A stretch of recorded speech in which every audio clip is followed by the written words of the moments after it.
I'm Andy Leonard, Chief Serving Officer of Linchpin People. And I'm Tim Mitchell. I'm the Principal of Tyler's Data Solutions and also a Linchpin teammate. We want to talk to you a little today about Business Intelligence Markup Language, or Biml. And we've been working on a project recently where we've just seen some pretty amazing results. So probably the biggest result that we've seen that we can convey in a couple minutes is that we've been able to take something on the order of 80 hours of work and reduce it down to just a few minutes using Biml and missed.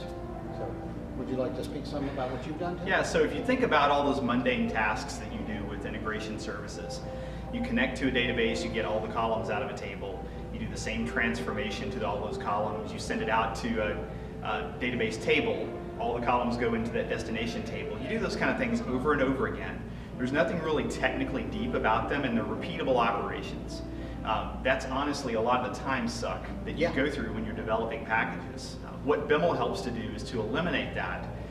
Some of those low-level operations that are easily and programmatically repeatable with just a little bit of Biml code and far less time investment up front. You can programmatically generate those packages, and more importantly, when things change down the road, you don't have to open up your 10 or 100 or 1,000 packages. You go recreate the packages with your Biml file or with your Biml and regenerate those, and you don't have to open them manually. It's worked out really well for us.